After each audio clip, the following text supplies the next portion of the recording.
I looked out the window, and there I saw this massive wall of flame. Holy this is crazy. We were fighting the beast. It was a living, breathing, eating machine. We had 860,000 liters of fuel. Where are you? Right now, I'm escorting fuel through a burning hell. I'm getting phone calls from parents. Where are you? Do you have my child? It's monstrous. It does whatever it wants to do. It will eat anything in its path. Holy look at that! Oh my God, it's gonna burn down! As temperatures rise all around the globe, natural disasters are becoming more violent and more frequent. Extreme weather survivors have captured the intensity and the magnitude of these events. These are first-hand accounts of a planet gone rogue. One of the worst natural disasters in Canadian history struck on May 3rd, 2016, when a wildfire ripped through the city of Fort McMurray, Alberta. The fire became known as the Beast and forced 88,000 people out of their homes, scrambling for their lives. Might have been the last time I ever saw my house right there. Holy! Fire Chief Darby Allen led the city's efforts to battle the blaze. At times, it was 500 or 600 feet in the air, taking up all your eyesight. So as far as you could see left and right, and in the air, it was flame. And for those people that were on the ground fighting that fire, overwhelming. Just down the road from where I live. On Monday morning, Fort McMurray resident Jason Louvel films the season's first fires from his rooftop. It's fire number 2. There's fire number 1. A few water bombers in there now. That's a bad one over there, folks. We could see the smoke, so that's why we went in and see what was happening. You okay back there, puppy? Hey, say hi. Yeah. Well, there's off-road trails throughout. You can just take the trails, and they do end up leading to where the fires were. Well, there it is. Another big forest fire for Fort Mac. The wildfire west of Fort McMurray grew overnight, but it has been kept in check and away from town by overnight dozer work and ground firefighting efforts. Super dry. It's 30 degrees again today. Wind changes direction. It's going to come into town, and we're going to have to evacuate. You know, I'm informed it was the driest conditions for 50 years. We'd had consistent high temperatures, no humidity. It's prime for any type of ignition source for that forest in some way or another to get going. Fort McMurray is surrounded by the northern boreal forest, which spans from Alaska to Newfoundland. And the heart of Canada's oil production sits 100 kilometers north of the city. It's the Athabasca oil sands, where over 1 million barrels of heavy crude oil are pumped out of the ground every day.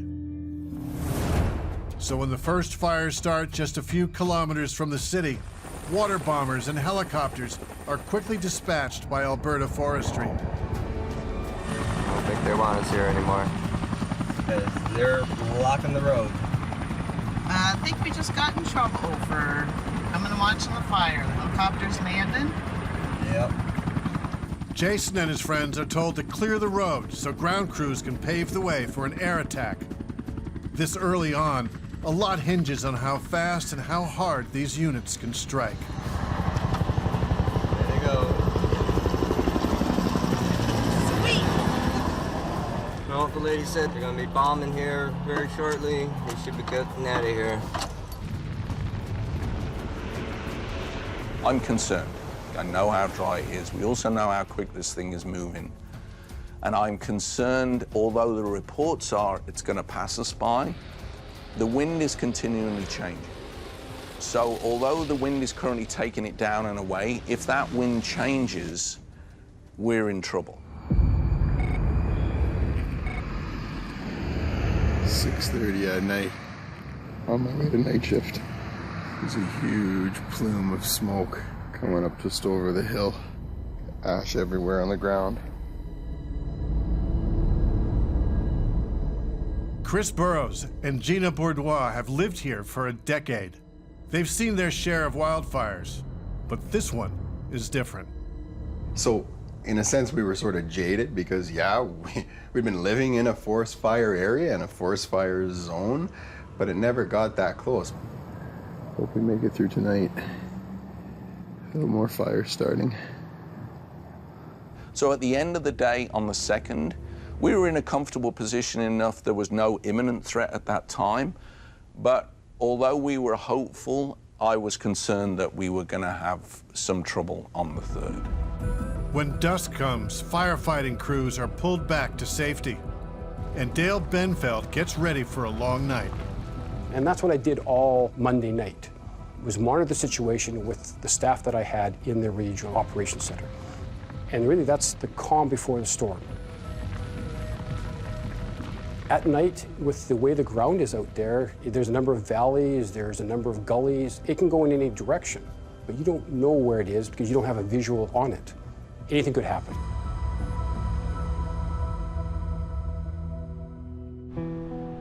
The following morning, residents wake up to a crisp blue sky and everything seems to be under control. It's a beautiful day. There's very little smoke in the air. People are phoning me, we're fine, everything's wonderful. I remember giving a press conference that morning saying, you know what, let's not really count our chickens. That fire's sitting there and it's just resting up and it's gonna come back. People think it's fine and it's all gone away and it's nice to have that thought, but I just want people to bear in mind and don't get into a full self-security. We're in for a rough day. What Chief Allen fears is an inversion. At night, the cool air keeps a lid on the fire and smoke below. So even though a fire might still be going, no smoke can be seen. But as the morning sun heats up the atmosphere, the cold air mass lifts and the fire emerges. Oh dear. It's getting bad again. All the fires have worked on, all restarted. Fluid situation in downtown Fort McMurray. The winds have shifted, so we have some announcements. This is a 30-minute alert to potential evacuation. Be ready, have your bag packed, be ready to leave when the announcement comes. Oh boy. The winds pick up and push the fire towards the southern edge of the city, in the direction of the Abasand, Grayling Terrace, and Beacon Hill neighborhoods. So we're live here in Fort McMurray in the community of Beacon Hill. This is one community under voluntary evacuation. And I'll tell you, basically noon came and it went from kind of smoky and then in a matter of 20 minutes or so, you know, it just went black. There's no more waiting around. We're evacuating. We wrote out a very quick evacuation order, and away it went. Mandatory evacuation update, okay? Residents of Abasand, Grayling Terrace, Beacon Hill are now under a mandatory evacuation order. Mandatory evac. They want us out of here. People are panicking, there's accidents everywhere. It doesn't seem like we're gonna be getting out of here. It was just me and my missus here and the animals, so we just picked up what we could here and tried to get out of town. Gina is at work when she hears the evacuation order. I thought to myself, oh my gosh, like Chris is at home right now. I need to call him. Called him, no answer. Of course he's sleeping because he has to work that night. I was sound asleep. I had earplugs in from working the night before. I ended up calling my neighbor, and my neighbor said, okay, I'm not home right now, but I'll get my boyfriend to go knock on the door.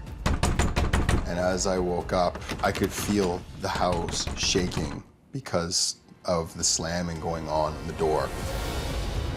And I looked out the window, and there I saw this massive wall of flame. With minutes to spare, Chris gets out of his house and jumps into his neighbor's truck. There was cars everywhere, so somebody had actually backed their truck up, smashed the gate going into a running trail into the forest, and we went through the woods down a running trail instead of getting stuck on the street. As news of the evacuation sweeps through the city's neighborhoods, gridlock brings traffic to a standstill. Here's old Athabasca, it's gonna burn down. She's pretty bad, boys. Burning up pretty good. The cops got to get directing traffic and get people moving out of here. We're all sitting ducks if this starts breaching the property line. Fort McMurray is in the middle of the Borealis Forest. There's one way in and there's one way out. But can the roads take the people? And the rationale was no, the roads can't take the people.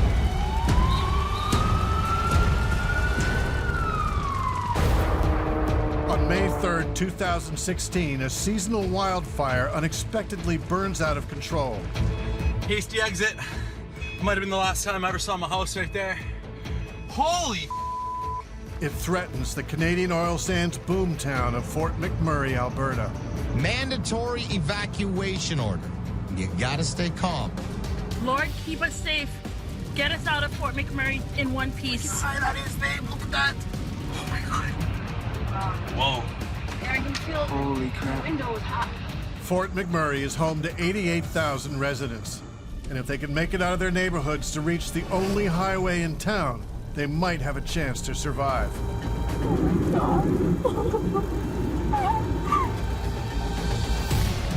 By now, there are areas of the city that are completely engulfed in fire.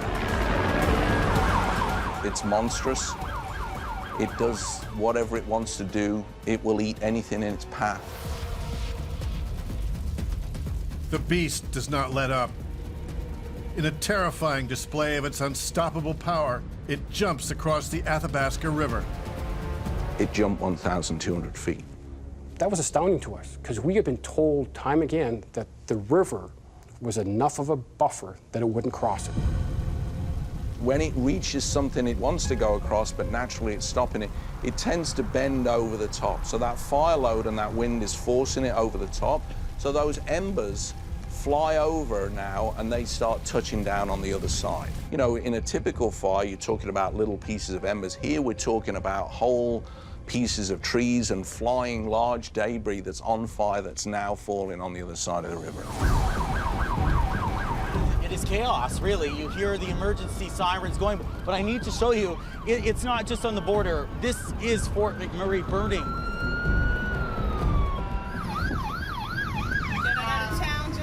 Getting the out of Dodge. I can feel the heat here. This is insane. Holy. Oh, you can feel the heat. Holy. This is crazy. Yeah, we're just stuck on the hill here. I think you may want to consider shutting down 63 or not be able to get any of those cars that have it now. You have to shut it down or up to you. This is Highway 63. The fire seems to be burning across the highway. So people who are trying to go southbound on Highway 63 here to get away from all of this now are likely having to turn around. Holy! Look at that! Roll your window up. It's over that lane. Holy! I felt I needed to go on the ground to get a sense of what was going on, to feel the situation. When I get to Athabasca, I'm watching the side of the hill burning. There's a lineup of vehicles going up the hill. So each vehicle I assessed was about 3 meters long. Given that, I think about 10,000 vehicles have to leave this city. I don't have enough space. And this is where I'm talking with Darby. I say, we've got to move people north and south. The decision was made that if you lived south of Taganova, you will go south. If you live north of Taganova, you will go north. So we changed the southbound lanes to all be northbound so that the traffic could get out of town. Our most effective tool, hands down, turned out to be Twitter. You know, there was no fluff language in anything. It was, this community is under mandatory evacuation. This is where you need to go. But you're talking tens of thousands of people getting to see that message really quickly based on how fast it was being shared.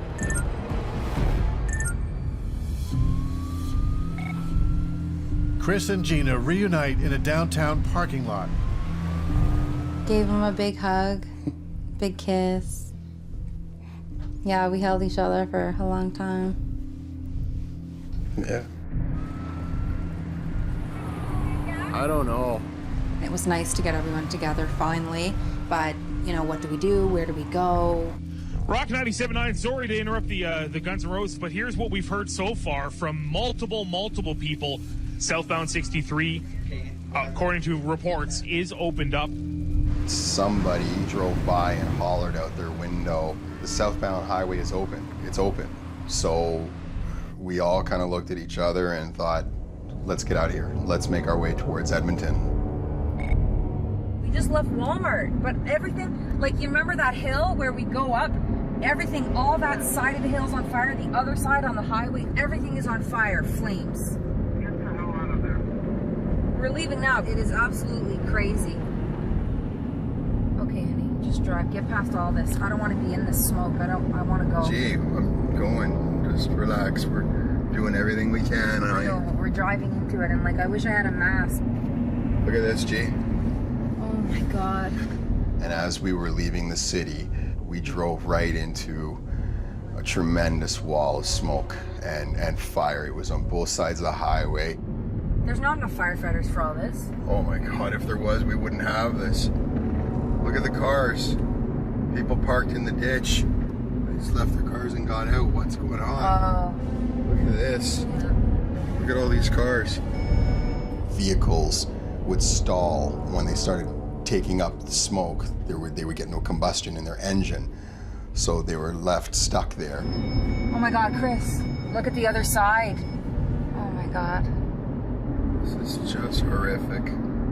It was out of a zombie apocalypse movie. Look at this bus. Oh my God. Oh my God, Denny's. Look at this. Oh my God. The whole hotel is gone. Oh my God. Oh my God. Oh my God. Look at this the whole trailer park is gone. One day, and it just ripped through the whole city. One day. So many people's homes are gone. This is, we're finally leaving city limits. The fire does not let up. And now that the beast has jumped over the Athabasca, it's making its way north of the city. So now it's got a clear path up towards the majority of our population, 40 or 50,000 residents in the Thickwood and Timberley area.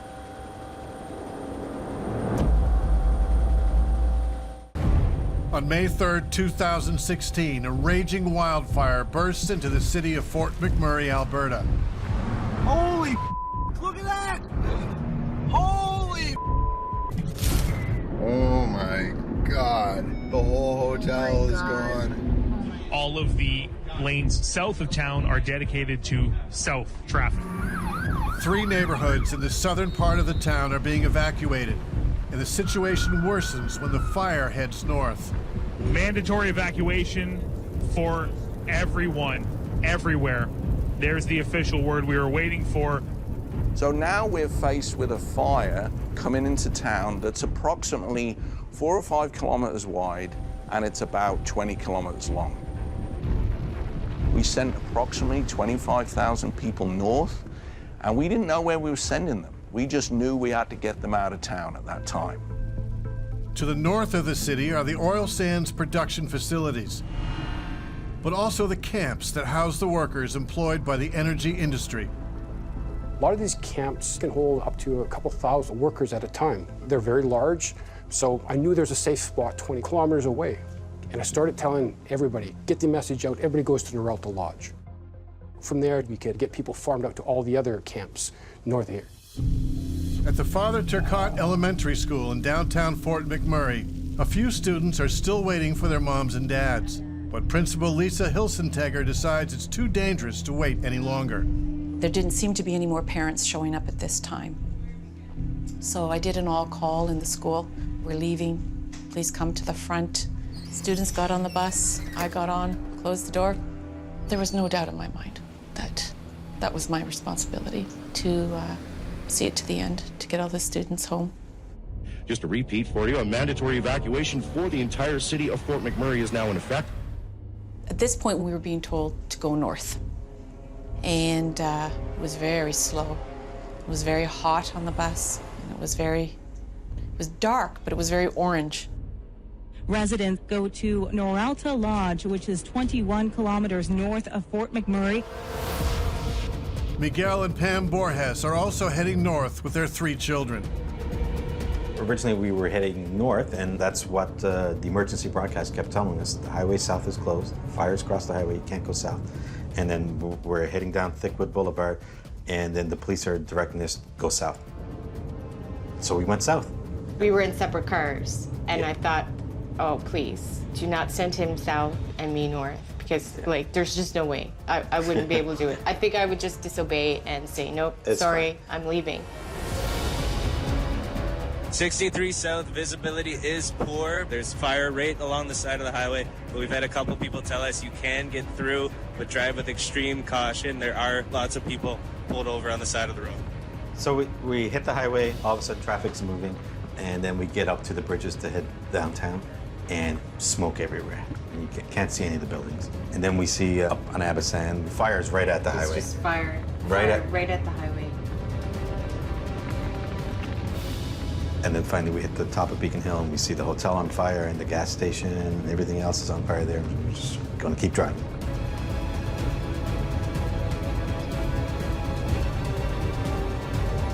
The message is to get out. I think people are realizing this now. If they were staying behind, you know, it's just too risky. And when you drive by this, you know why. You have to get out.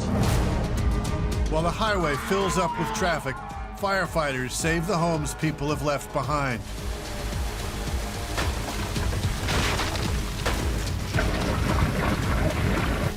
You know, I had 32 guys on duty that day. 65 guys came in their own time and fought that fire. We had approximately 100 firefighters from industry that came into town to help us. They're dumping right at us. Mel Engelstad was part of that group of first responders. Oh, here she comes. She's coming through the bushes. My question is, how wide is this sucker? We are taking communities and saying, we can protect this community, we can save this community, but this one is already so far gone, we need to redeploy and move. There were various areas in the city where it was literally, if we didn't pull those guys out, they wouldn't have survived. For one firefighter, the fight became very personal. We had been sent up to assist a pump crew that was up in Athabasca. We're driving down my block, and I noticed that looking at my house that's on fire. It's the first one on the block, and it's fully engulfed in flames. I said, oh shit, all right, there it goes. Trampoline was on fire. You know, my kids played daily on that trampoline. I watched my '69 Firebird in the garage come up in flames. Firebird was on fire. At that moment, my captain got out of the truck to come stand beside me. He put his hand on my shoulder. He's like, do you need a moment? And I said, no, there's nothing we can do here. It's all stuffed and it's all gone. So let's go make a stand somewhere else.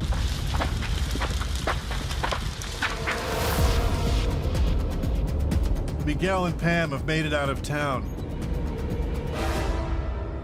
But now they're stuck in traffic, and the next gas station is 200 kilometers away. So this is when real panic started setting in because Pam's van was going to run out of gas. Miguel and Pam aren't the only motorists running out of gas. But when stranded evacuees ask for help on social media, a private group of truck enthusiasts comes to the rescue. So I knew as soon as they were evacuating town that a lot of people wouldn't make it. So we left Edmonton in a group of 3, and we just started kind of putting out messages to whoever else that was coming. We just stopped at one of the card locks on the way. I swiped my card out of my own account, filled up whatever we could hold, and away we went north. Every time that we saw someone on the side of the roads, we'd pull a U-turn. We'd say, hey, do you need anything? You know, we have fuel on, we have snacks for the kids, we've got some dog food, cat food. Anyone who needed help, company truck, personal truck, if you needed help, and we were there.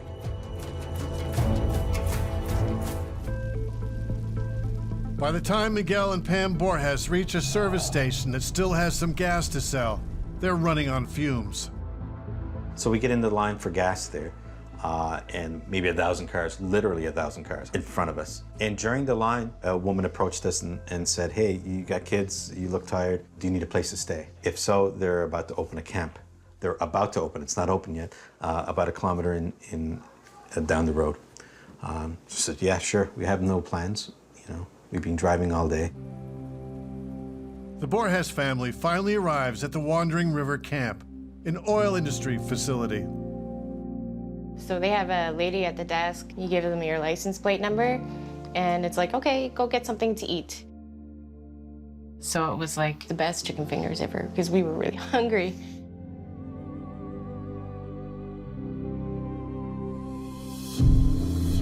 Back up north, Principal Lisa is still on the school bus with her precious cargo.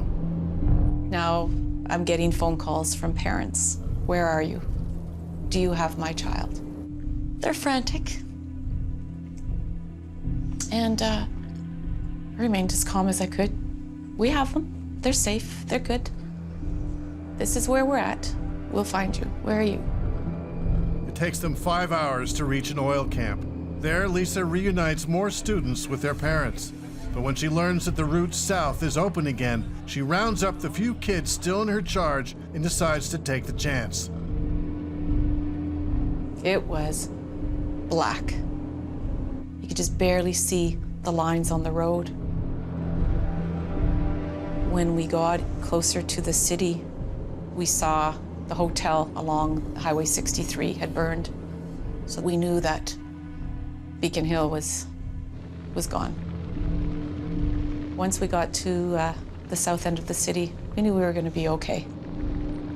Lisa takes the last kids to her dad's place, where they stayed for a few days until they were reunited with their parents. And finally, at this point, I thought, I did my job. As his firefighters work into the night, battling multiple fires spreading throughout the city, Chief Darby delivers a sobering update. It's in the city. It is impacting communities as we speak, and homes are on fire as we speak. It's a sad day for everyone in McMurray. We've had a devastating day.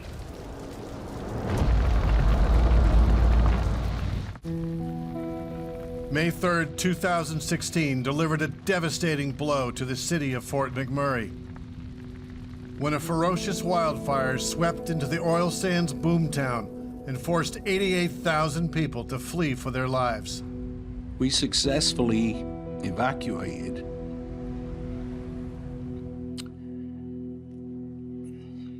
88,000 people.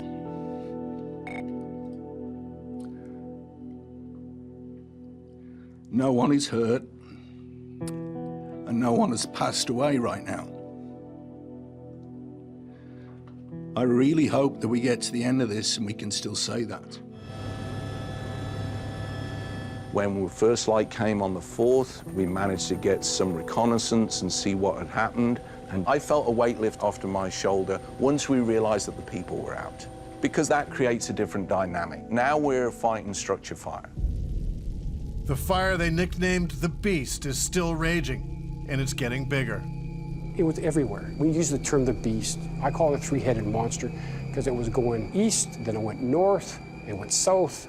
It was constantly changing. We literally walls of flames. At times there's walls of flames like that, 100 feet tall on 3 sides of us. This thing was a living thing. No matter what you were doing, it was going to do something else. We were fighting the beast. It was a fight. You go and you go and you go until there's no more give. It was moving sometimes, 3 meters per minute, then 12 meters per minute, and then we were hearing 102 meters per minute. It seemed to have a mind of its own. It did whatever it wanted, it went where it wanted. It was a living, breathing, eating machine. It was hungry. The beast was hungry, and we had to try and get ahead of it. As the beast grows in size and power, it creates its own weather system. As intense heat from the ground rises up, the smoke carries water vapor and ash and forms into a pyrocumulus cloud. As the hot air moves up, cooler air rushing in to replace it produces severe gusts of wind inside the inferno, which in turn fuels the fire. By now, firefighters from other parts of the province have joined Darby's troops to help save homes and critical infrastructure, but they're running on empty. A couple of our members are actually volunteer firefighters. One of them messaged us and said, you need to get here as quick as you can because a lot of the fire trucks are running out of fuel. We have nothing. We drove up the highway from the police roadblock and we literally drove through 3 or 4 sections of fire on either side of the road. Pitch dark, smoke so thick that you could barely see the vehicle in front of you. We need light plants and generators. Where are you? Oh, well, right now I'm escorting fuel through a burning hell. Up 63. We had 860,000 liters of fuel. We thought if anyone looked at this from the outside, they'd think we're crazy. We're literally driving a vehicle loaded with a bomb through an inferno. They couldn't really believe that we were just a regular bunch of guys that figured that someone would need help, and we just kind of showed up. Back near the Athabasca River, the fire is still raging and is fast approaching one of the city's most critical pieces of infrastructure. This water treatment plant is what feeds all the hydrants that's being used in the firefight. As a firefighter, the worst thing you feel is when you don't feel that pressure in that hose line and that water's not coming in the end.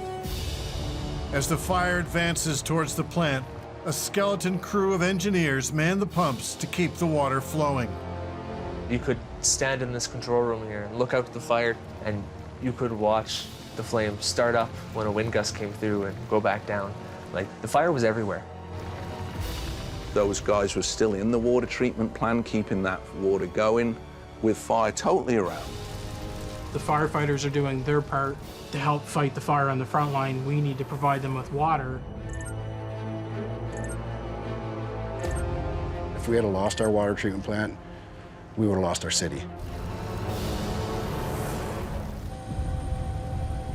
In the following days, strong gusts of wind fanned the fires. Now it's heading towards those oil sands plants where we've got all those people. I had to evacuate north to one of the camps up north, and one of the big fears up in the northern camps was, well, what if the fire went north and continued going north and blocked off the highway? We would essentially all be stranded up there, and by day 2 that was becoming a real sense of worry. So we brought them out in convoys. RCMP vehicle in the front. I believe there was 30 or 40 vehicles at a time in that convoy. The energy companies also charter additional planes to fly evacuees and their pets to Edmonton and Calgary. Once you started hearing about the flight starting to go out, I think there was a little bit more calmness in those camps from the evacuees, because they knew that they were going to get to safety sooner rather than later. In all, about 25,000 people were evacuated from the northern camps. And as they fled, hundreds of firefighters flew in from all over Canada to assist in driving out the beast. By May 12th, through the persistence and bravery of many, the fire was finally chased out of Fort McMurray.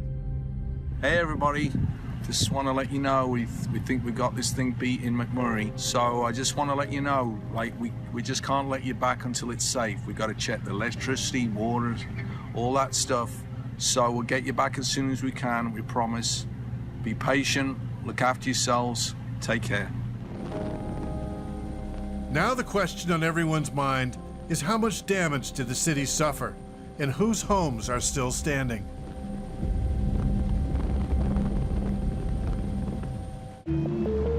For a whole week and all around the clock, hundreds of firefighters battle the terrifying blaze that engulfs Fort McMurray, Alberta.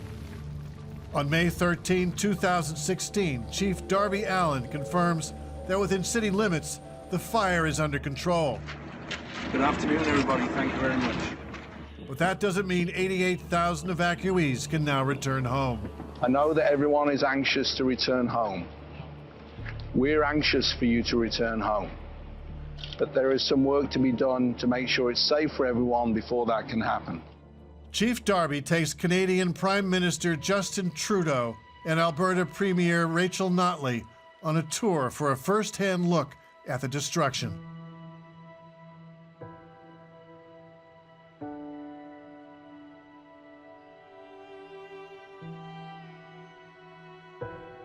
Entire neighborhoods have been destroyed.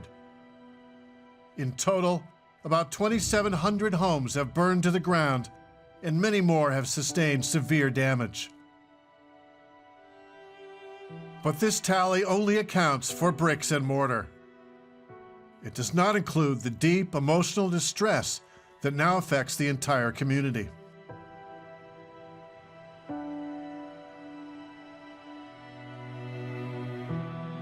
For many years, Fort McMurray contributed huge amounts to the growth of our economy.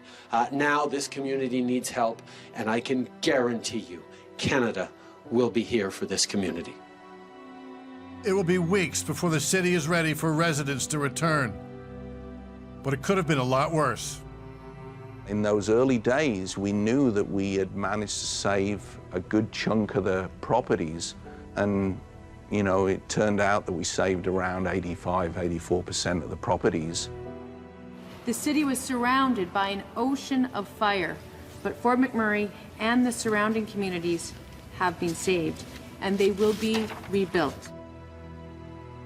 But getting the city ready to take back 88,000 residents is easier said than done. It's really easy to turn the switch off, but to start it on again is a whole lot more work. You've got to get banks back online, you've got gas stations back online. And the big part about that too is that when you evacuate everybody, that means all your workers are gone too. While the city of Fort McMurray prepares to rise from the ashes, the beast still roams the forest. Even though it was outside the city, it was still burning out there. It headed across into Saskatchewan. It would take another month and the help of Mother Nature to bring the fire under control. By then, it had spread across more than 589,000 hectares of wilderness. A very large area, but for experts, it comes with the territory.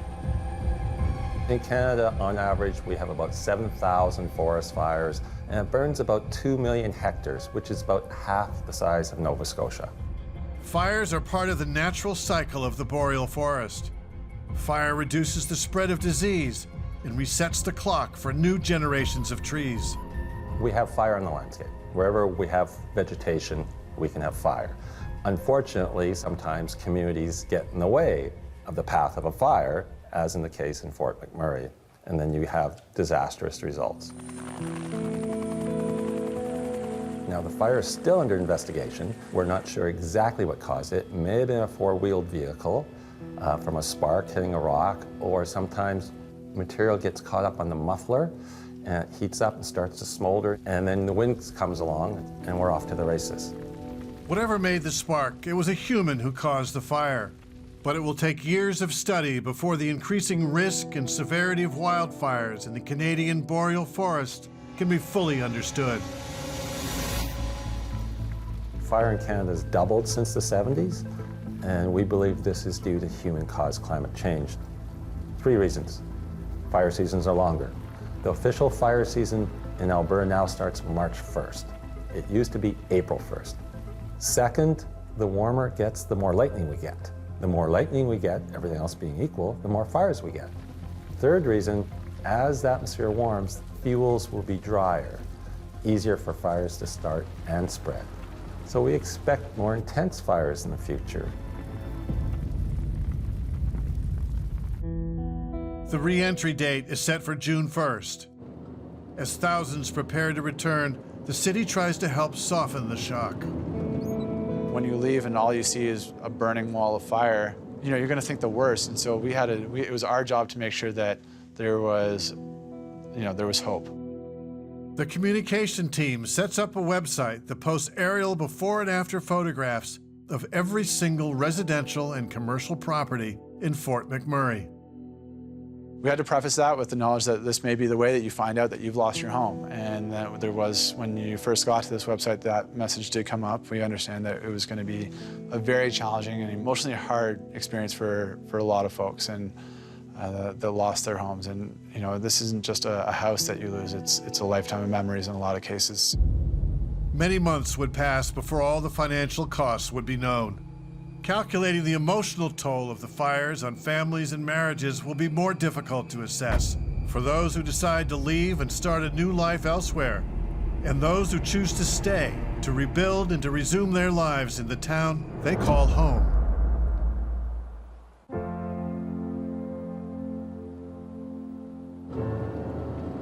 By June 1st, 88,000 Fort McMurray residents begin returning to their communities, and a welcoming committee is awaiting them. We drove in, and just as we're up to the bridge, Carmen wakes up, and she sees the firefighters, and she said, "Are we home? Are we home?" And she was super excited. She started to cry, and then, of course, I started to cry. Our chief, Darby organized 2 trucks to stay on top of the bridge coming into town. We had a huge 50-foot Canadian flag flapping in the air, and 2 crews of firefighters standing on the bridge waving at everyone coming in through on us. You know, there was a lot of honking horns and tears. And for my guys that were on that bridge, it meant a lot for them too. We were the last people they see when they left the town. So for them to see us coming back into town, standing there waving at them, I think that hit a lot of hearts in a great way. But for many returning residents, the firefighters' warm welcome was followed by a devastating and heartbreaking sight. Entire neighborhoods destroyed by the wildfires.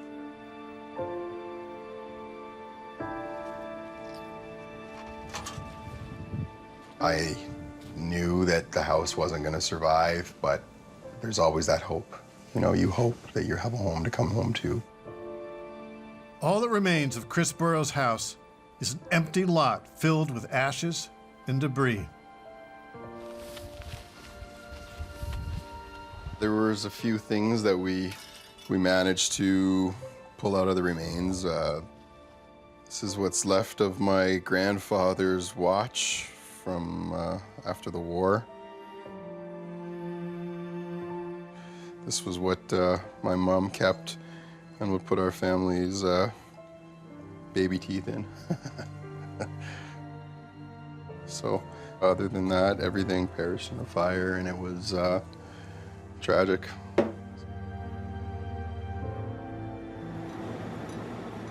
Whoa, it jumped the road from over here. As Jason Louvel and his girlfriend drive into their neighborhood, it appears that most of the homes have been destroyed. What you're looking at is supposed to be all houses. All these houses, look, those houses, perfectly fine, eh? They just sprayed over them so it wouldn't burn. But near the end of the road, they see that their house has been spared. The house, it was in rough shape, you know, there was ash in the house. We had left a few windows open, and so it was smoked out a bit. But it was phenomenal to come and see the house still here, and it's a good feeling. Wrapped in a cocoon.